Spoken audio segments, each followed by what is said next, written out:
Welcome everybody who is joining us on the line. As we get ready to get started, I just want you to just start thinking about some questions you might have about government relations and your role within that. And that'll be a great way to kind of take use of this time as we gear up. So I'm going to start now and welcome you. My name is Brian Johnson. I'm the president of MassMEDIC, and it's my absolute pleasure to welcome you to our first virtual town hall for 2022. The town hall actually evolved and started way back in March of 2020 as a response to the COVID crisis in its initial phases, and we decided to hold at that time we were holding weekly emergency meetings via town hall to keep our community connected and updated on everything that was going on with the pandemic. And as they've evolved over the past 2 years or so, and I can't believe it's been 2 years, but it has been, we are now going to use this opportunity to really level set in terms of what is happening in the world of government affairs. MassMEDIC is a 501c6 organization, so we do a fair amount of advocacy for the industry where we're connecting and discussing issues of importance with our lawmakers on both the federal and local level continuously. We're doing it all the time. So what we want to do is make sure that you as our membership have a chance to get an inside view of the playing field that we look at. So I'm joined today primarily first and foremost by my colleague, Anthony DeMaio from ML Strategies. Anthony helps run all of our federal policy. He's a trusted advisor and a friend too, I'm happy to say. And we'll be joined shortly after Anthony's presentation by Sherie Lou Santos. She's the health policy advisor for Representative Diana DeGette from Colorado, and she's actually the author of the 21st Century Cures Act, Part 2, right, Anthony?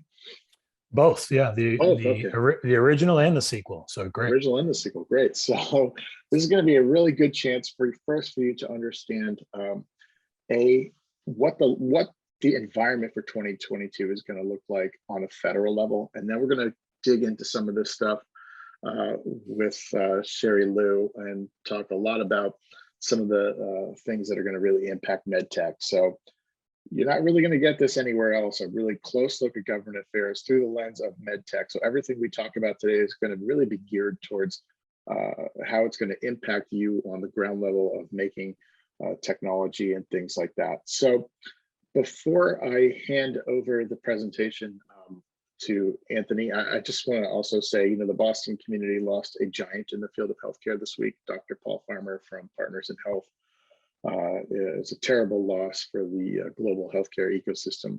I didn't want to go start this program without mentioning that. And it's a difficult time all over the world, particularly with this incredible news coming out of the Ukraine and with Russia, but I didn't want to let Dr. Farmer's passing go unnoticed by MassMEDIC. A great man, and his work though will live on for many, many years. And I just wanted to note that. So Anthony, I'm going to hand over the reins to you. I'm going to hide off camera. I'm going to monitor the questions. For anybody who has questions, feel free to fire them into the chat bot or to the Q&A tab. I'll be monitoring that, and I'll make sure to pipe in and ask those. So Anthony, the floor is yours, sir. Thanks, Brian. Too generous introduction, but thank you very much. And couldn't agree more. Fortunately, he leaves a terrific legacy. So I am Anthony DeMaio, just by way of introduction. I've been working with MassMEDIC for a few years now, but with some of MassMEDIC's member companies for many years as a lobbyist in Washington. I'm with a firm called ML Strategies. You see our logo there. We're a subsidiary company of a law firm called MCHES, formerly known as Mintz Levin, where we got our ML. That's a Boston based law firm with offices all over the country. And while I'm in the Washington office and my practice is federal lobbying, I do spend a significant amount of time in Boston at the home office and elsewhere as well, in New York and on the West Coast. And we've got a fairly robust legal practice centering on medtech regulatory and reimbursement work that complements nicely with what we do at ML Strategies. So that takes me to a lot of geographic hotspots for the industry, but not the least of which is Massachusetts. And I thought in this town hall, we could do some sort of regional analysis of the political landscape coming up this year, and how it impacts and may impact medtech and healthcare even more generally. As you probably have already been exposed to, this is a midterm election year, and the ads seem to start earlier and earlier every cycle. So it wouldn't surprise me if you've already been targeted for some electioneering. As is typical with midterm years, federal legislative action, which is to say, congressional activity, is going to occur early in the calendar, and it's really going to slow down as members start campaigning in earnest beginning in the summer. So that's reflected even in the official House calendar. You'll see the session days start to kind of taper off as we get into July and August, and then certainly the fall is there's not a lot of time in Washington for the Congress. We are bracing in Washington for a shift in control of the House from Democrat to Republican, and that's probably going to happen because it's it's a function of history, but it's also a function of redistricting and demographics, and a whole bunch of things out of medtech's control or influence. Some of which is unpredictable. We're still, as Brian mentioned, watching this horrible news out of Ukraine. But because the House's margin is so narrow, and because the Democrats are playing defense, it's likely that that control will shift away from Nancy Pelosi to Kevin McCarthy in January, and we'll have Republicans controlling the floor of the House, the agenda, and certainly the gavels of every committee. The key race in the Senate, which is less likely to shift control, but still certainly in question because it couldn't be more narrow at 50-50 now, is, at least in our area, is Maggie Hassan's reelect in New England. And if you haven't started seeing ads for that, you probably will soon. That's a tight race, but it's probably leaning her way right now.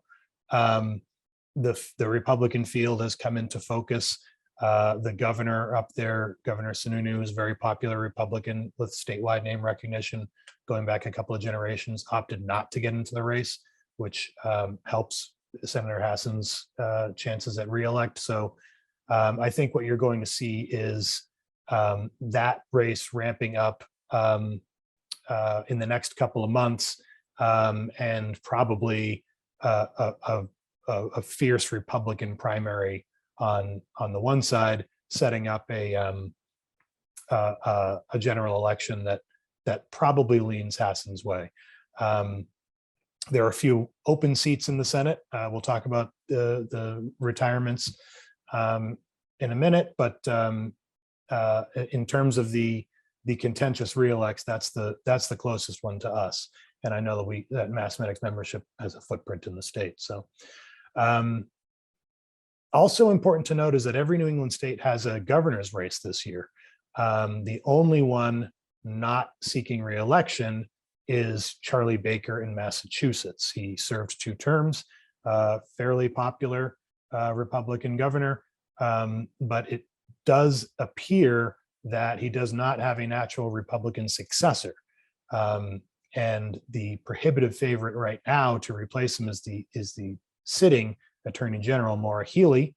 And she's announced, and she's raising money and doing all the right things to be in the right position to take that governor's office. So another key race to watch in our area.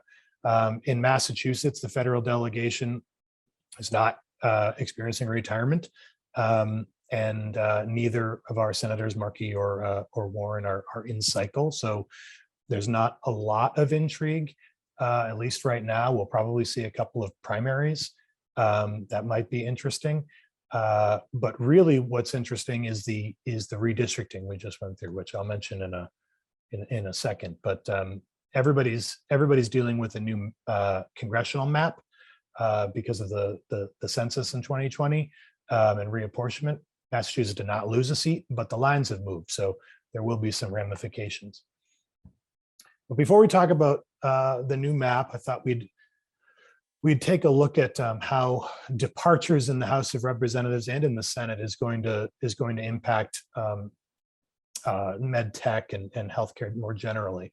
There's a sort of once in a generation opportunity here to reshape the Energy and Commerce Committee. That's the committee with jurisdiction over the FDA in the House, and some reimbursement jurisdiction too, particularly Medicaid. There are, you'll see there on the left side of the screen, a number of retirements, including some very senior members of that committee. Mike Doyle is the subcommittee chairman, telecom subcommittee. Bobby Rush, the energy subcommittee chairman. Peter Welch is not retiring. He's running for Senate to replace Senator Leahy in Vermont, but leaves an open seat nonetheless. And then you'll see, right down the line, including a couple of Republicans. So the way it works, if control shifts, the ratios on each committee also shift. So in addition to having all of these people leave, it's likely that Republicans will, if Republicans do take control, they will have more seats than they currently have. So you've got 2 Republicans leaving. They're gonna have to fill those 2 seats with 2 new faces, and they're gonna have more seats on the committee. So they're gonna have, you're gonna see more Republicans. So Democrats might not replace all 5, 1, 2, 3, 4, 5, 6 of these retiring members or leaving members, but there certainly will be some new faces. It's good news and bad news, because the people who work to get on the committee now and are at the bottom of the dais and would be at risk of losing the seat on the committee if control changes, now really don't have that risk because they slide up the dais and with the senior members leaving. But I think the real takeaway here is I've not seen this much change to one committee. I think 4 years ago when the Democrats took control, Ways and Means changed a lot. I'd have to go back and look to see whether it was as much as Energy and Commerce stands to change now. And on the reimbursement side, Ways and Means has a little bit of disruption too. You'll see 3 Democrats there, Tom Suozzi running for governor in New York, Stephanie Murphy leaving the Congress, and Ron Kind. Some names that we may not have worked a lot with. Suozzi and Murphy weren't on the committee for more than a couple of Congresses, but Ron Kind certainly is a known entity to this industry, and we've worked with him a lot. So he'll be missed and tough to replace. And of course, Kevin Brady, previous chairman before the Democrats took control and Rich O'Neill took the gavel, has announced he's retiring. I know a lot of companies and people on this phone call worked a lot with ranking member Brady.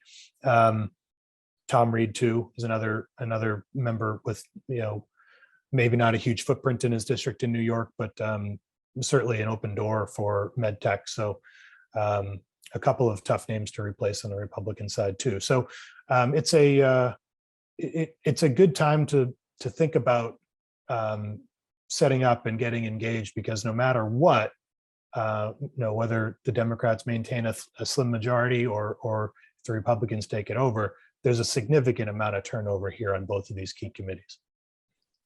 Anthony, let me jump in there real quick, because that ENC committee, I mean, that's 8, 9 retirements there. I mean, it's really dramatic. And I know that Representative Trahan from Massachusetts sits on ENC. So does this mean that the Congresswoman will be moving up the ranking here in terms of just getting more influence on the committee, or is that, you know, just by nature of being able to jump up a little bit from seniority? Yeah, I mean, I think don't get me wrong, there's still a lot of senior members left on the committee. It's a big committee, vast jurisdiction. And the chairman and his staff are staying, Mr. Pallone from New Jersey. But this is a lot of brain drain. This is a lot of institutional knowledge leaving, and the people who have been on the committee, even if it's just for a Congress or two, are really going to be are going to need to step up and show leadership, and it's a great opportunity, but it's a great challenge too. So yeah, the people down dais who like Congresswoman Tran have an opportunity to sort of assert some more leadership and certainly help along new people joining the committee. But I do think that her position on the committee and on the health subcommittee in particular is strong and probably strengthened by the fact that so many of her Democratic colleagues have opted to leave the Congress. So it's a great question. And I did mention this: the exodus from the Senate is less dramatic, I think, but important for a couple of key reasons. These are all of the names so far who have announced that they won't seek re-election.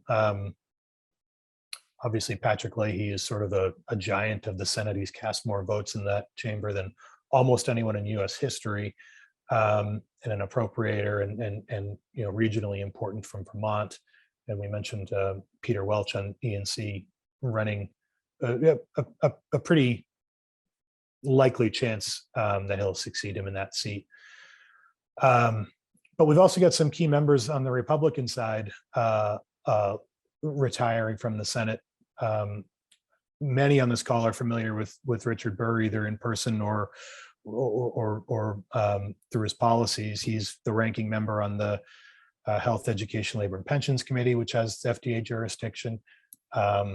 He recently co-signed a nasty letter to our industry about user fee negotiations. So you've seen his name just this month.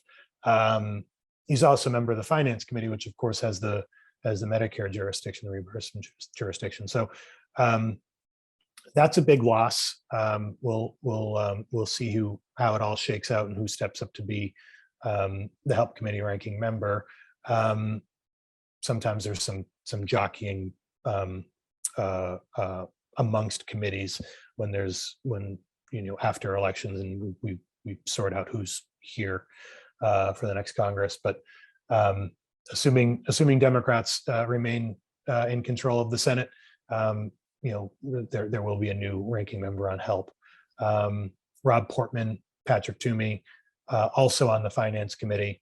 So there are going to be some new faces, people, staffers to meet and learn on the reimbursement side as well. And sometimes it's members that once served on finance and are now coming back, but it could be people who've never had that jurisdiction in their committee responsibilities. So some education is certainly necessary. Anthony, can I burden you with a little horse race question here on the Senate? Why is the conventional wisdom that the Senate is unlikely to flip? Is it the sheer number of many of Republicans there in some solidly Republican areas, but I guess that takes up some opportunity costs or so. But give me an idea. What the wisdom is here. Is it just not enough seats to flip, or the seats that are open are not in vulnerable areas? Yeah, the sort of industry term of art is the map's not good for Republicans. That's what you'll hear on the political radio or whatever.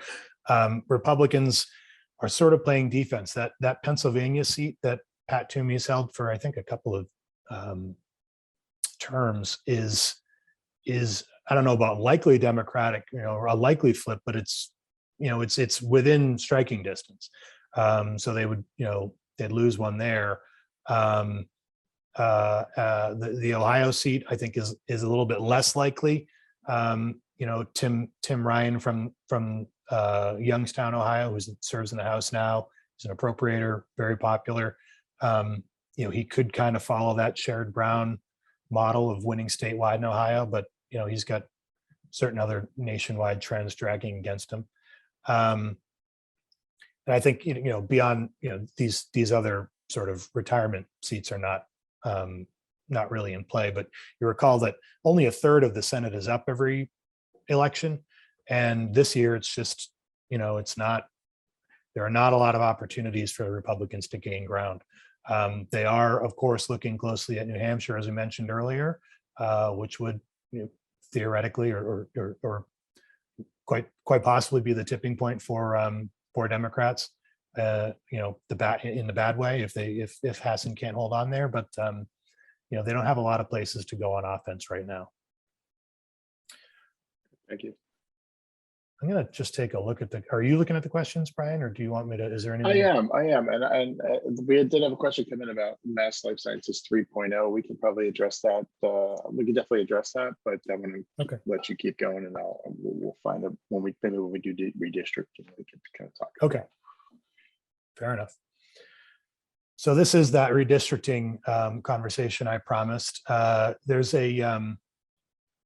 as I said, a reapportionment every 10 years after the census, but we did not this year lose a seat. For those of you who've been around for a while, you'll recall going from 10 to 9 congressional districts and the sort of controversy that surrounded that. John Olver retired from the western part of the state, and so did Barney Frank, as it turned out. That's how we got Joe Kennedy. But we did not have that this time, but we did have some fairly substantial population shifts, which required the geography to change a little bit.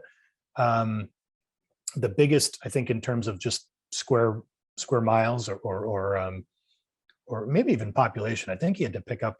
I think Mr. Neal needed another 40,000 people or something like that to make his district fit. So you'll see a lot of towns switched between Mr. Neal and Mr. McGovern in the 1st and 2nd districts, respectively. But there are other, noteworthy shifts. A few of them are up here. For a long time, there's been an interest in putting all of the city of Fall River in one congressional district.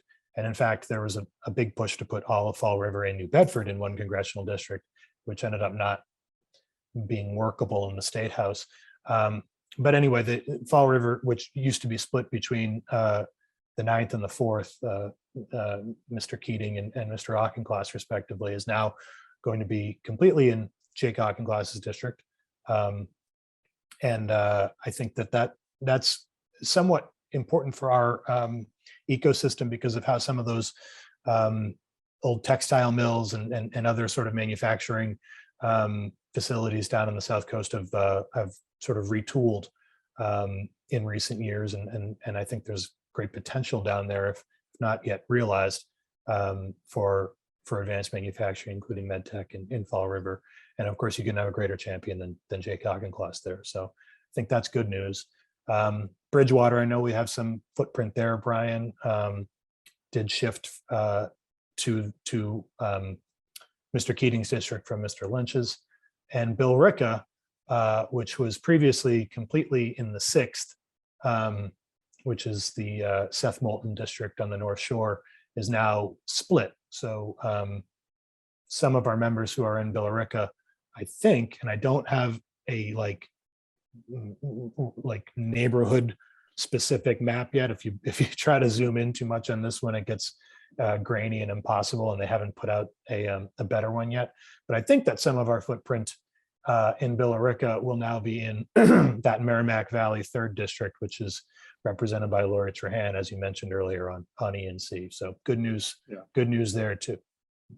So how do you find out if your district is being redistricted? So I mean, I look at like Billerica, big medtech presence there, and if you're moving over to Congressman Trahan's district, I think that's an opportunity there for engagement. I mean, is there is there an easy way to look at it or to find out, or? The answer is a little bit more complicated, but I can certainly, Of course. yeah, like I said, I mean, if you look at the House or the Massachusetts State House bill that confirmed the new map, it's all in like census designated areas that are just numbered, which doesn't really translate very easily to the street address. So there is a way to do it. Members are getting now know, but if you think there's been a shift, we can confirm it. Just let us know, and we'll get in touch with your member and look at a better map. I've been told that there are better maps coming out, and we should be able to be much more searchable soon. But yeah, I do have a list of all of the impacted cities and towns. There's 46 of them, and if you're in one of them, we can certainly look into it and see if it's impacted you. Some of the towns have completely shifted, but where it gets confusing is where there's a split. Besides those remarkably large first and second districts, I think I'm interested on how the Fall River completely in Mr. Auchincloss's camp changes the complexion of the fourth district. I mean, is that presumably he picked up quite a few votes in those South Shore communities, especially when he was battling against 5 people from Newton and Brookline. It seems to be a net win for him. Yeah, I mean, I know that he worked really hard on this, and his staff worked really hard on this. It's a special. Some members never have to do it. They're not around long enough for it. But working in the State House is a different animal than working your colleagues in the Congress. And I give him credit, because I do think that he was looking for those kind of more working class, middle class communities away from the Boston suburbs, in spite of the fact that he did serve as a Newton City Councilor, and he's from Newton, and I think represents his hometown in the area very well. He does have a moderate streak that appeals maybe towards the southern side of that district, and if he is going to draw a primary opponent this time around, and I think that's likely, it will probably be someone who is come at him from the left and geographically from Brookline, or his backyard in Newton. So I do think that's a net gain for him, politically speaking. I don't see any, except for marginally, I don't see any big changes to any district, making it much more conservative or much more Democrat. It's hard to do that in Massachusetts. So as far as I know, everybody's basically happy with it, including Mr. Auchincloss. Well, I don't know. I mean, Mr. McGovern's out of mechanic, I'm sure, is very happy about that district. I mean, that thing is a monster. Yeah, But, there's a lot of driving when you get out to the western part. There's no question. But the seat of that district is always going to be Worcester, and the first is always going to be Springfield. And I think they both of those members do a great job of getting around and putting miles on the odometer to make sure that people are heard. And I think for both of them, they have some new towns, but they're only new now. They're not, they've been in the district before. These two members in particular have been around long enough to have done this a couple of times. So a lot of the towns that changed from the second to the first, or the other way around, were previously represented by the sitting member. So shouldn't be too hard to get back up to speed in those communities. So I know we had a couple questions come in. How many more slides do you have, Anthony? I just can't remember. It's really just one, and that's really more of a segue into Sherie Lou, who should be joining us in a couple of minutes here. So I'm happy to take some questions. Let's address a couple things. First, there was a question about Mass Life Sciences 3.0. I'm happy to kind of take that, give you a chance to catch your breath. The Massachusetts Life Science Center, which was first authorized for the 10-year, $1 billion injection of capital from the state to provide tax incentives, capital, grants and the likewise, an extremely important and quasi-public agency for the state. It was first authorized for 10 years, 1 billion back in 2017, and then reauthorized in 2007, then was reauthorized with another $650 million. I believe around 2017 is up for its second reauthorization next year.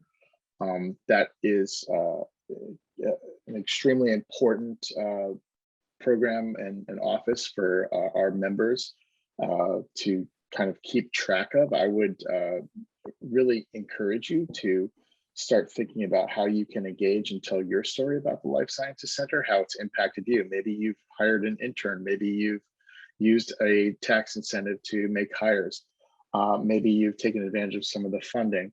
Really what needs to happen there is your local state representative or your state senator should be notified, and they need our help in sort of telling that story. So our belief is that it will be reauthorized for the second time, and we're very happy about that. What we'd like to see is an even larger injection of capital from the state, given the health of our finances. We want to make sure that those are, you take advantage of that. So if you have questions about how you can engage on the Massachusetts Life Sciences Center, please let us know at MassMEDIC. We can help you. But I would say that is much more of a state level discussion, but it's an engagement tool you should have. Actually, you should always be thinking about how you can invite your local representatives and your federal representatives to your facility, especially if you're manufacturing. There's a massive amount of incentives on the state level for workforce development. There's about $100 million in rescue plan money that still is being vetted out and by the administration. So it's a really good time to engage, especially if you're going to be hiring more than 20 people. I would really encourage you to give us a call here at MassMEDIC if you're going to hire more than 20 people over the year, because we want to make sure you're taking advantage of the programs. But I actually see that our guest has arrived, so I want to clear the deck here. And Anthony, do you want to introduce Sherie Lou? Yeah, thank you very much. And Sherie Lou, nice to see you. I see you. I take it you're in the office today. Thank you for joining us. Yeah, my pleasure. I'm gonna stop sharing, but I thought I would put your name, title, and credentials up there so that everybody knows. And then I'm gonna take the slides off the screen, and we can get into a little bit of a discussion about your great work on Cures 2.0. Have I taken it down? Is that, Brian, does it look right? Yeah, okay, great. So yeah, let me just start by, with an introduction. Sherie Lou is a health policy advisor and legislative director for Diana DeGette, a name that everybody on this phone call knows for her leadership on the Energy and Commerce Committee. She's the author, the co-author from the Democratic side of 21st Century Cures and the recent sequel, Cures 2.0, as well as a host of healthcare legislation impacting the FDA and other parts of the federal health regulatory and funding and research agencies over the years. So we thought that we could, pick her brain a little bit today about Cures 2.0 and maybe get some insight into where it's going and maybe take some questions from the audience based on where the conversation goes. And we really appreciate her joining. Anything you want to say to intro, Sherie Lou? Yeah, no worries. Thank you all for having me. And it seems like I jumped on right just at the right time. So happy to be here and have a little bit of a conversation. I think maybe what might be helpful, I can just kind of go broad overview of, where 21st Century Cure, or what the purpose of 21st Century Cures was, where we are with Cures 2.0, and then happy to take questions. I would love this to be a lot more of a conversation than me blabbering talking points at you all on Thursday afternoon. So I think that might be a little bit more of an engaging process, if that works for you all.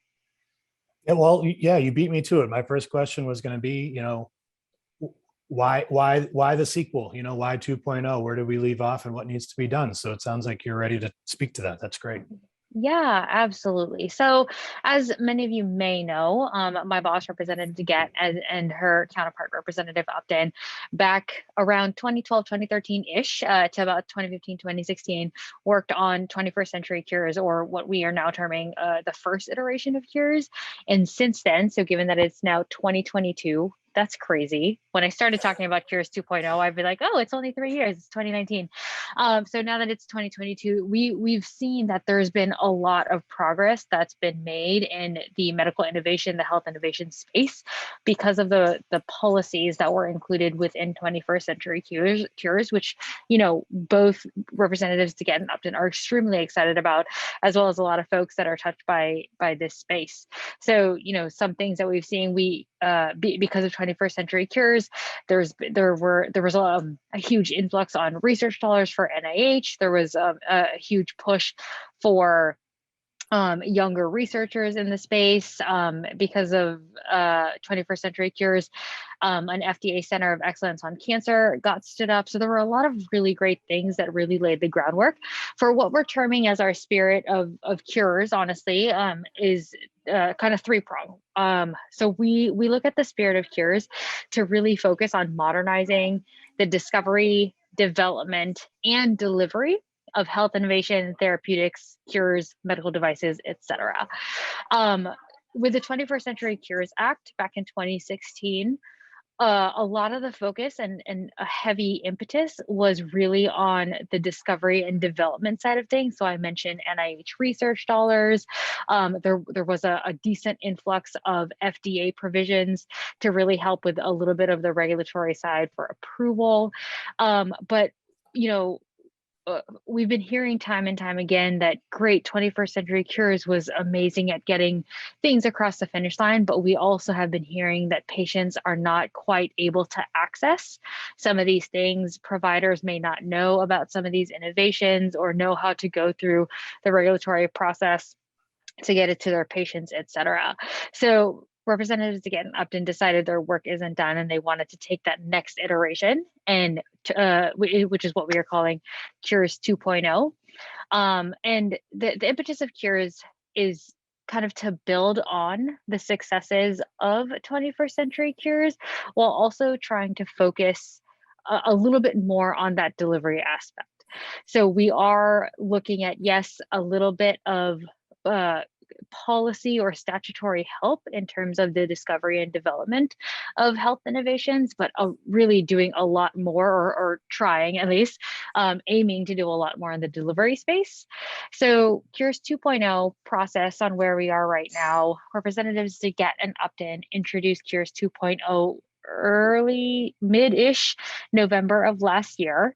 And, you know, that bill wasn't introduced kind of out of thin air, you know, in Sherie Lou's computer with a mask on in this desk space. You know, there was a pretty iterative process leading up to the bill introduction and also continuing through. So conversations like this, forums with lots of stakeholders, really anybody that wanted to be involved, we were happy to take conversations to build on the policies that were included in Cures 2.0, as well as multiple calls for comments on the ideas that we are putting forth in Cures. So again, you know, happy to be here to chat through things. For those who may not be aware, I think I can just go over kind of broad strokes view of what Cures 2.0 is shaping out to be at this time, at least for the introduced version. We have 5 different titles that kind of comprise different buckets of policies. The first title being a public health policy. This is, again, a continuation of 21st century cures. There were quite a number of public health policies that passed in the 2016 iteration of cures. And given, you know, kind of policies that we looked were ripe for inclusion this time around, as well as tacked onto, we are in the middle of a public health pandemic, might as well, you know, kill 2 birds with 1 stone and include some public health provisions in there, which we were very excited about. There's a whole title on patients and caregivers and the importance, you know, again, a continuation of 21st century cures, where patient-focused drug development was very important in the conversation. And again, with the COVID-19 pandemic, the idea of clinical trial diversity and really including the caregiver perspective is also very important to us. And then the last three titles, one would be on FDA policies, again, as a continuation of 21st Century Cures and the work that was already laid as a groundwork then, a CMS title. So this is, the title to really focus on that delivery, coverage, and accessibility piece that we are very excited to push forward. And then a whole research title that, yes, is kind of more on the discovery side, but a continuation of what was done in the 21st Century Cures Act. So can you talk a little bit about the research? I take it that's the title where ARPA-H, the much discussed and it doesn't seem like a whole year ago that President Biden gave his his speech where he mentioned it for the first time, and now here we are waiting for the State of the Union very soon. But anyway, it's generated a lot of interest from the industry. Some of our members have worked with DARPA in the past, but I think this might be a more accessible type of a vehicle, something we'd be more comfortable working with. Yeah, absolutely. So this, the creation of ARPA-H is definitely one of the I don't want to say most exciting. We are very excited about including a policy provision to authorize and stand up ARPA-H as an agency. Anthony, like you mentioned, the intent here is to create an agency that kind of mirrors DARPA, which it sounds like, a lot of your folks have a familiarity with the DARPA model or the DARPA organization, but very specific to health. So while DARPA has had, projects that have gone through that route that do touch on the health space, having a health specific entity to really speed up that research process, I think would be extremely beneficial to the health world. And we can kind of see that with already examples that DARPA has funded. So I'm sure many of you know that DARPA was one of the earlier funders for mRNA technology. And because of that funding, that really was the baseline to where we are today with our mRNA COVID-19 vaccines. So the potential there for cutting edge research to break through that barrier and get to the public is very exciting. We have been working hand in hand with many stakeholders, including the White House, given that this is one of President Biden's priorities in the health space, as well as other stakeholders, whether they be manufacturers, patient advocacy orgs, just to make sure that as we are looking to stand up this agency, we're making sure that voices are heard to stand this up correctly the first time around. So very excited about that piece. And obviously there was, there's been some I don't know about controversy, but some consternation over housing it within NIH. I obviously, this is where you landed. Do you think that that's eventually where the right place for this, or is there still a possibility that it ends up on its own? Yeah, that's a really good question. And I think there's still a lot of ongoing conversations as to where it would be housed. So not last week, but I believe the week before, there was a topical hearing within the Energy and Commerce Committee on ARPA-H. And that is one of the questions that came up.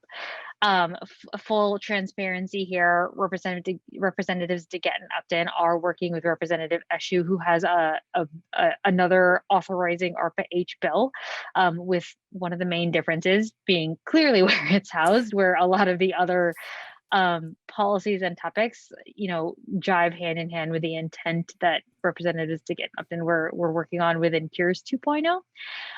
That said, Representative DeGette has mentioned that she's relatively agnostic as to where it's housed, as long as there are enough guardrails and resources to make sure that the intent of ARPA-H can get carried out. So, are there enough resources to make sure that cutting edge research can not only be funded, but get to the finish line in a very speedy timeline, but also, no matter where it's housed, whether it be in NIH, HHS, wherever, making sure that there's, coordination across the board, across different agencies, but also no duplication or conflicting processes that would hinder the uh, upward progress of ARPA-H. I think that's fair, and I think we've all got experience working across different agencies, and I think no matter where it lands, it's the important part, as you said, is accomplishing the mission and putting the guardrails in place to make sure that it does. So we'll work with whatever we end up, put it that way. Yeah. Can you talk a little bit about some of the clinical trial language in there? I think there's a lot of our members that are really focusing on industry efforts to increase diversity in clinical trials. But I know there's some specific language in the bill pushing for that too, trying to address, disparities in healthcare outcomes in particular. Yeah, absolutely. So with clinical trial diversity, that is something that I think came to the limelight, especially in light of the clinical trials for the COVID-19 vaccine. So it kind of like became a household conversation, if you will, which I think has been beneficial to the work that we've been doing, given that focusing on clinical trial diversity is something that both Representatives DeGette and Upton were very excited to do. So with the clinical trial diversity piece in Cures 2.0, there's a couple different routes that we're looking to address clinical trial diversity.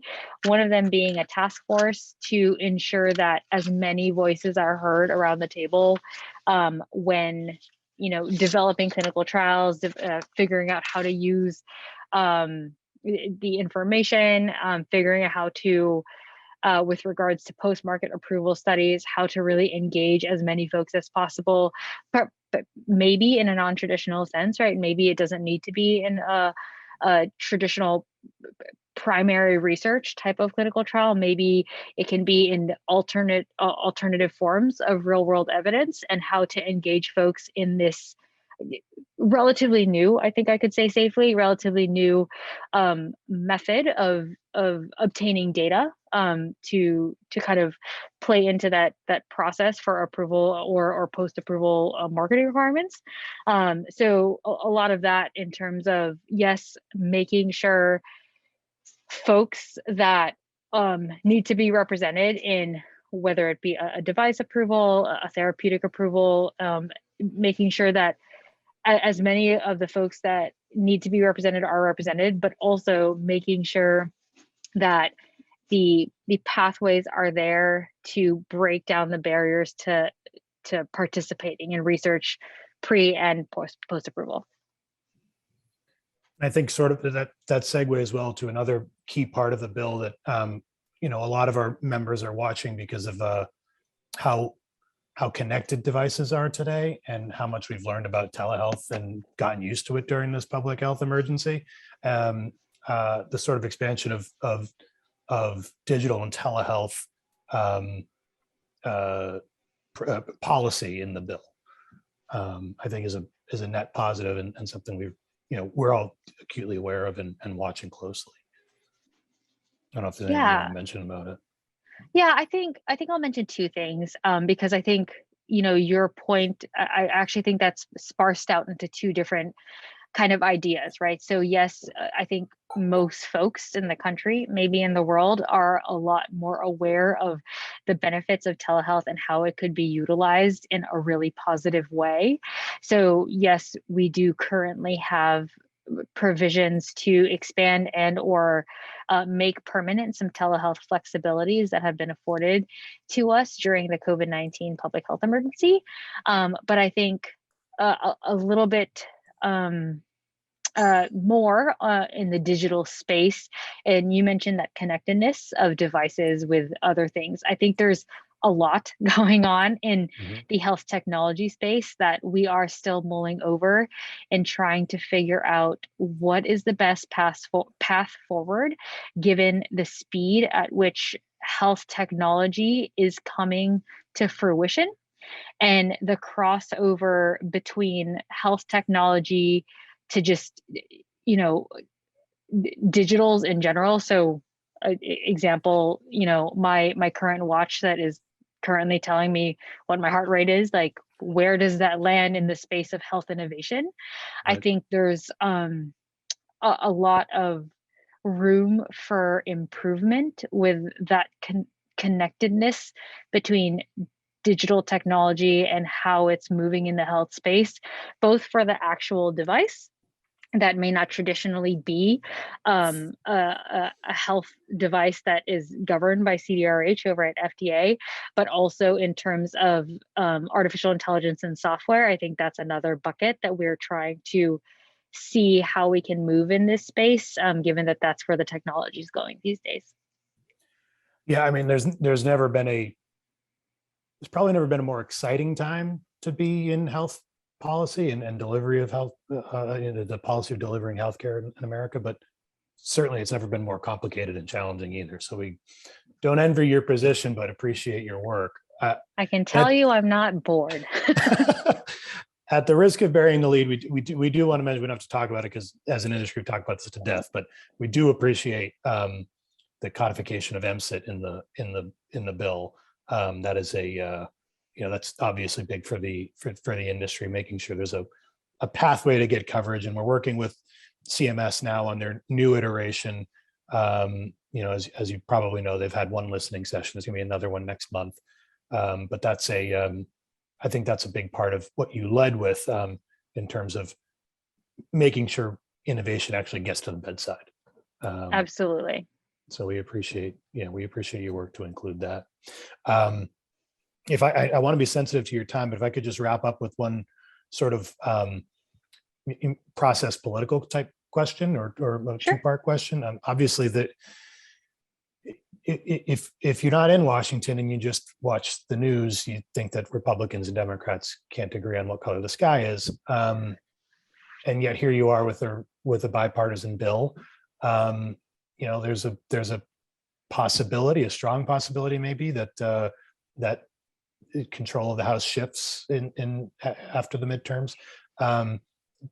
Can you tell us how you accomplished another bipartisan bill introduction in the House, and B, what its path to passage looks like?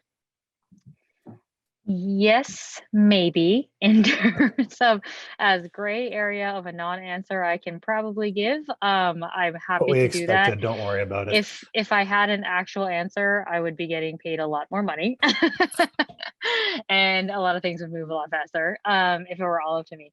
However, with regard to working in a bipartisan fashion, Representatives DeGette and Upton, they're kind of the dynamic duo in terms of finding that middle ground to work together.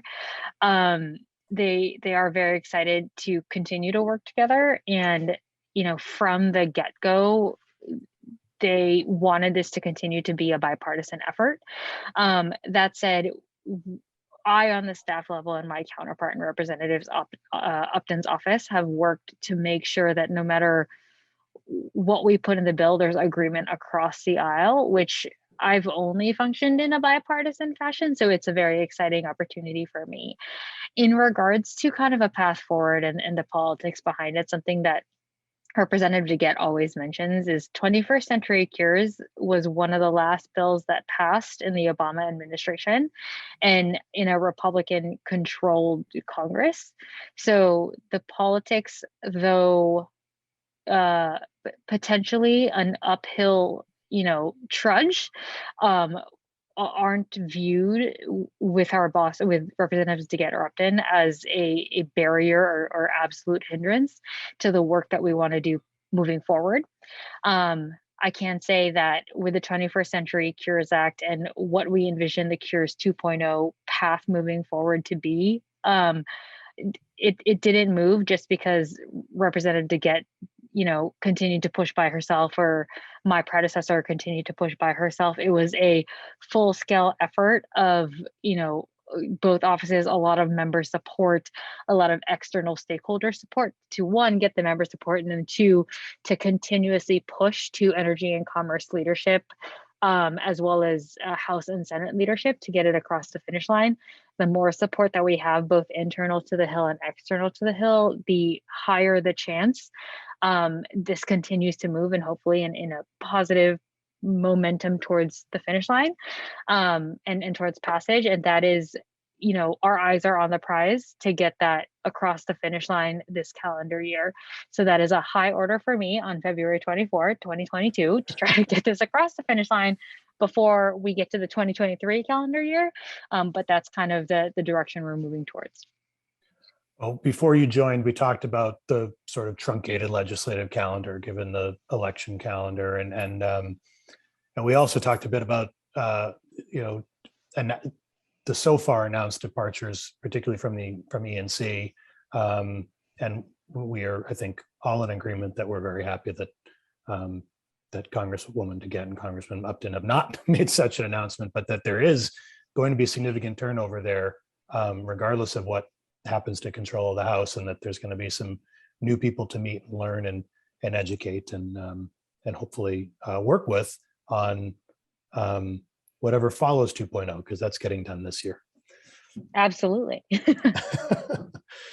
Brian, is there anything else? We're coming up on one, so I want to make sure we can let Sherie Lou get to her next thing. Yeah, thank you, Sherie Lou, for all your discussion points today. Really helpful for us as an industry. I'm just curious, is there any area where engagement from stakeholders would be helpful in terms of getting that bill on the calendar or moving momentum towards that? What do you need from us, basically, as a supportive industry? Yeah, absolutely. So we're going kind of in a two-prong approach right now, where we are trying to garner as many co-sponsors as possible. On the bill right now, we have, I think, just under 100. So we're trying to build on that number for folks that have the opportunity or desire to reach out to their members of Congress to support the bill. That would be very, very welcome. And the second prong approach we are doing is obviously to work with committee and House leadership to get this moving. We do have a commitment from Representative Pallone, or Chair Pallone, sorry, of the Energy and Commerce Committee to include a notice Cures 2.0 in an upcoming legislative hearing. So in terms of this truncated legislative calendar, we are excited that there is potential to move as soon as we can with committee. So if folks are interested, a brief thank you to Energy and Commerce Committee and our Representative Pallone would be, again, very welcome, as well as, indicating support for the bill and, whatever provisions y'all are comfortable expressing support for.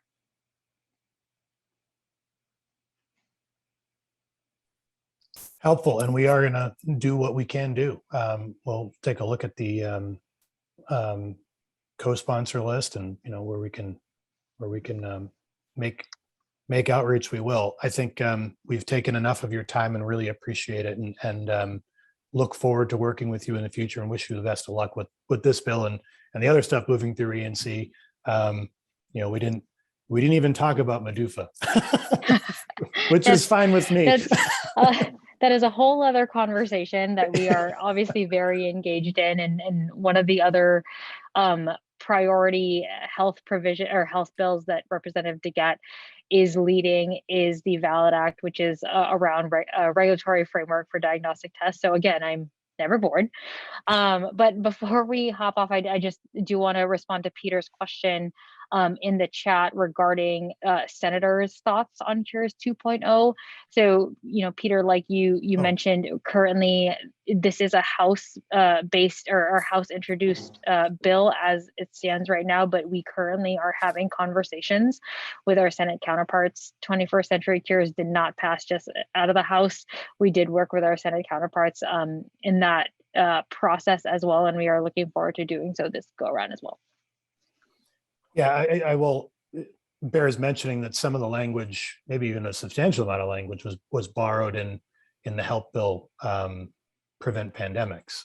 So there's, not to say that it's companion legislation, but there's some interest There's already. definitely, with our public health title in Cures 2.0, there is some crossover, at least with intent, with Senator Murray's pandemic bill. So we are definitely excited to continue working together. And then, although not introduced, there have been ongoing conversations with our Senate counterparts on the ARPA-H initiative. So we're very excited about that as well.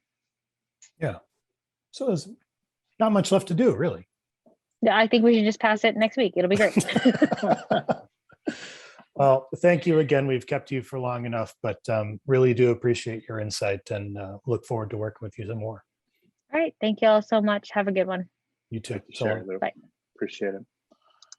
Well, Anthony, that was a great discussion. Thanks for facilitating that. So, She's any takeaways terrific. for you before we log off here?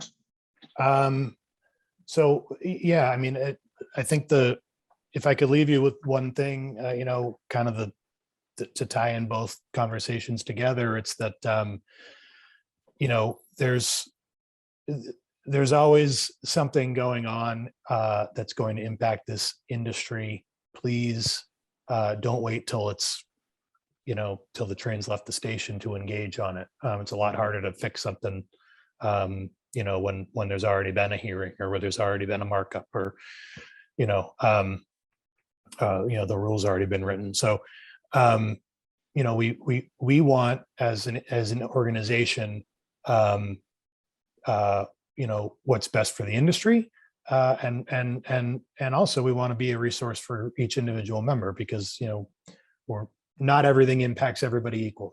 So the only way to really make sure that you're covering your bases is to engage and do it early, because things move. You never know how the stars align for certain bills like 21st Century Cures 2.0, and you certainly don't know what the election in November holds, and what that might mean for legislation in the future.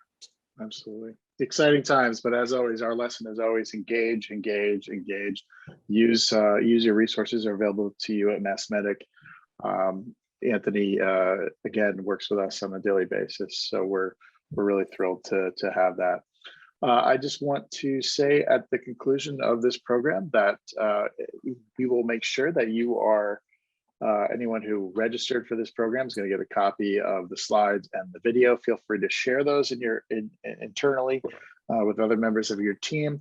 If you have any specific questions, you can contact Anthony here at this email, or contact myself, and we'll be happy to help you engage. If you really just don't know where to start and want to know where to start, that's what we're here for. We keep our eye on all this stuff so you don't have to, and that's one of the great values of MassMEDIC. But I think that what the big takeaway here is, God, there's a lot on the plate in 2022. Let's not wait until we want to be at the table, not on the table. So let's get engaged, and let's make sure that we advocate for this incredible industry. So on behalf of Anthony, on behalf of myself and our community here at MassMEDIC, I want to wish you all a wonderful day, and take care, everybody. So long. Thanks for having me. Always a pleasure. Absolutely.